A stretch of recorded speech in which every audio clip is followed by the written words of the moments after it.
when rosy plumelets tuft the larch, and rarely pipes the mounted thrush, or underneath the barren bush fills by the sea, bluebird of March.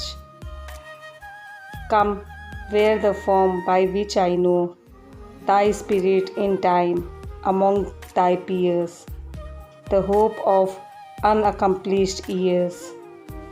Be large and lucid round thy brow. When summer's hourly mellowing change may breathe with many roses sweet upon the thousand waves of wheat that ripple round the lonely grange. Come not in watches of the night, but where the sunbeam brooded warm. Come, beauteous in thine after form, and like a finer light in light.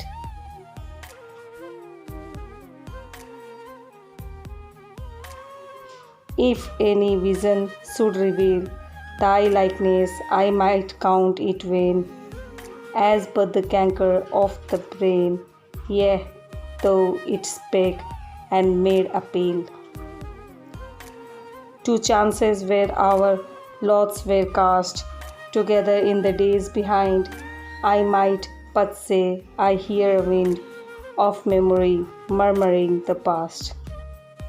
Yea, though it spake and bare to view a fact within the coming year, and though the months revolving near should prove the phantom warming true, they might not seem thy prophecies, but spiritual presentiments, and such refraction of events as often rises ere they rise.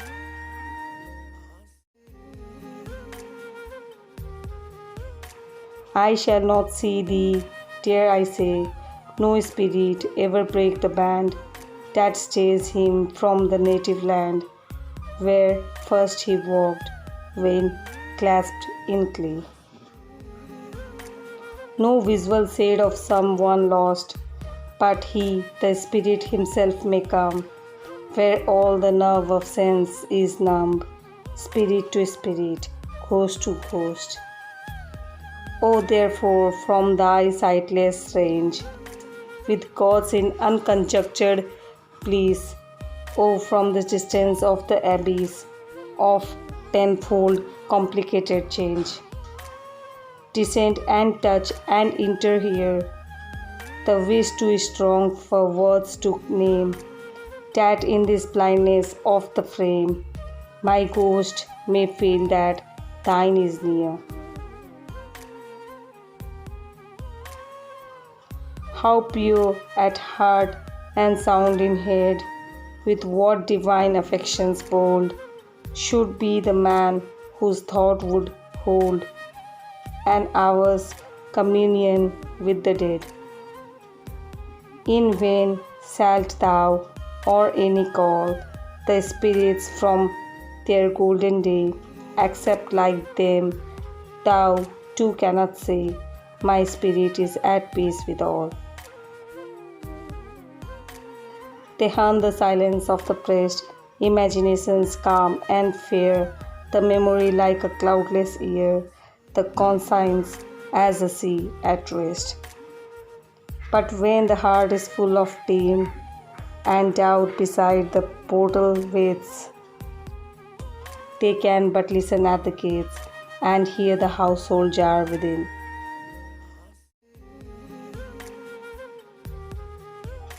By night we lingered on the lane, for underfoot the herb was dry, and genial warmth, and over the sky the silvery haze of summer drawn. And calm that let the tapers burn, unwavering, not a cricket cheered. The brook alone far off was heard, and on the board the fluttering urn. And bats went round in fragrant skies, and wheeled or lit the filmy shapes that hunt the dusk with ermine capes, and woolly breaths, and beaded eyes. While now we sang old songs that pealed from knoll to knoll, were couched at ease. The white kine glimmered, and the trees laid their dark arms about the field.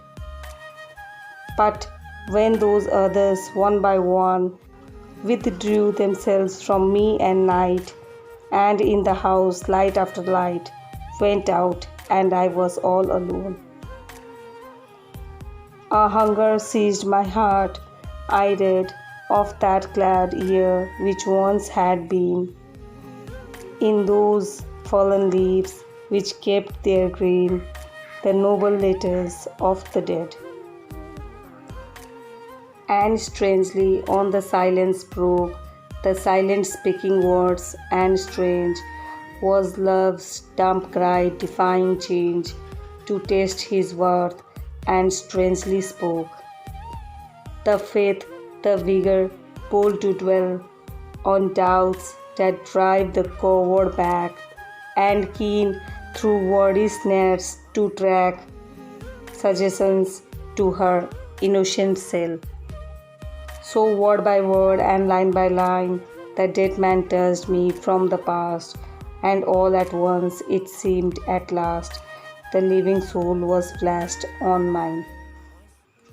And mine in this was wound and world, and about imperial heights of thought, and came on that which is, and caught the deep pulsations of the world. Aeon music measuring out the steps of time, the shocks of chance, the blues of death. At length my trance was cancelled, stricken through with doubt. Vague words, but ah, how hard to frame in matter molded forms of speech, or even for intellect to reach through memory that which I became. Till now the doubtful dusk revealed, the knolls once more were couched at ease, the white kine glimmered, and the trees laid their dark arms about the field. And sucked from out the distant gloom, a breeze began to tremble over the large leaves of the sycamore, and fluctuate all the stale perfume.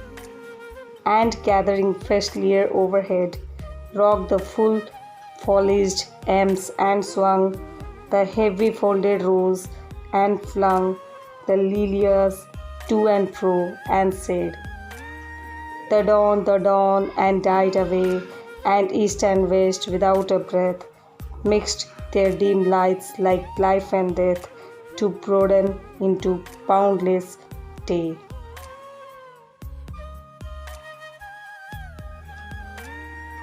You say, but with no touch of scorn, sweet-hearted, you whose light blue eyes are tender over drowning flies, you tell me doubt is developer.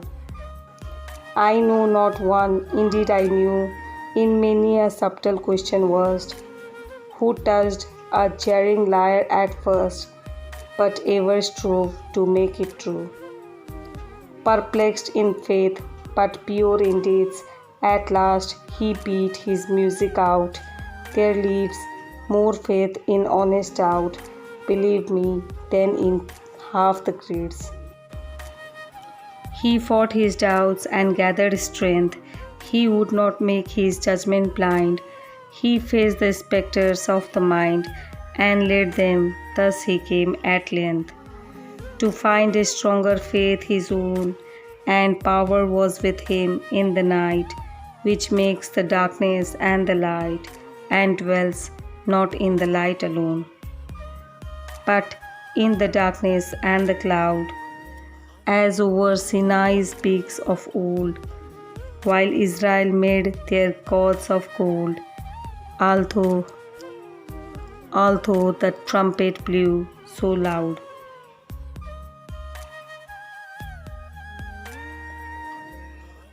My love has talked with rocks and trees.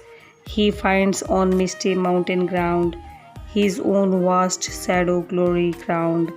He sees himself in all he sees. Two partners of a married life, I looked on these and thought of thee, in vastness and in mystery, and of my spirit as of a wife. These two, they dwelt with eye on eye. Their hearts of old have beat in tune.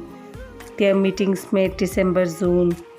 Their every parting was to die. Their love has never passed away.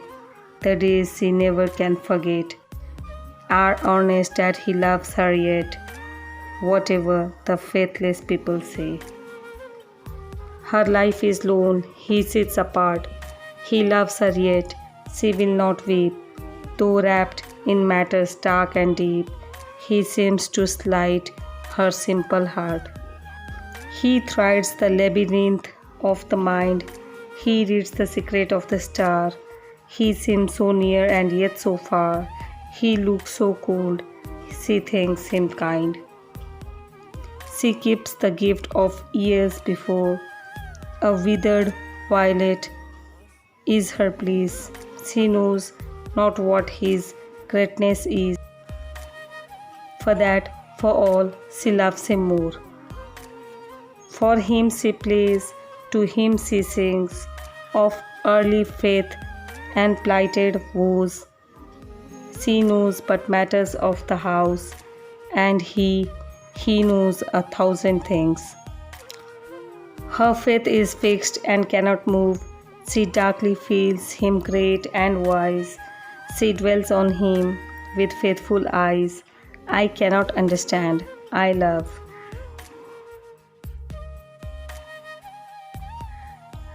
You leave us, you will see the Rhine, and those fair hills I sailed below, when I was there with him and go by summer bells of wheat and wine. To where he breathed his latest breath, that city, all her splendor seems no livelier than the wisp that gleams on Lethe in the eyes of death. Let her great Danube rolling fair inwind her exiles unmarked of me. I have not seen, I will not see, Vienna rather dream that there. A treble darkness ever haunts the birth, the bridal, friend from friend, is oftener parted, father spent, above more graves 1,000 ones. Gnat at the heels of men and pray, by each cold hearth and sadness fings, her shadow on the blaze of kings, and yet myself have heard him say, that not in any mother town, with statelier progress to and fro, the double titles of chariots flow by park and suburb under brown. Of lustier leaves nor more content, he told me, lives in any crowd, when all in gay with lamps and load, with sport and song in booth and tent. Imperial halls or open plain, and wheels the circles dance and breaks, the rocket molten into flakes of crimson or in emerald rain.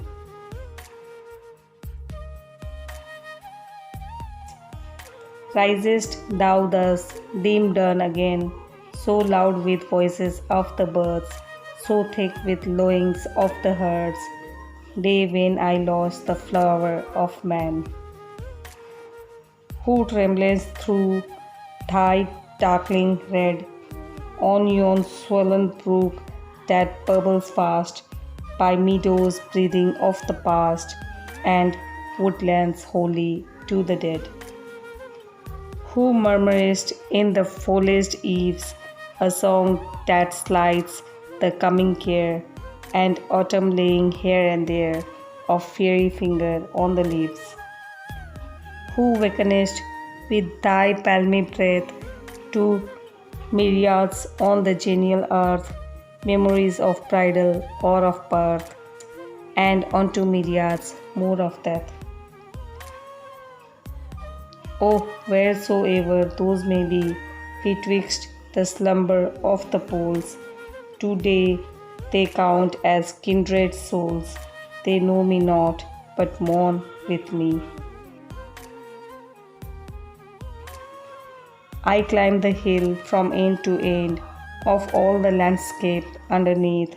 I find no place that does not breathe some gracious memory of my friend.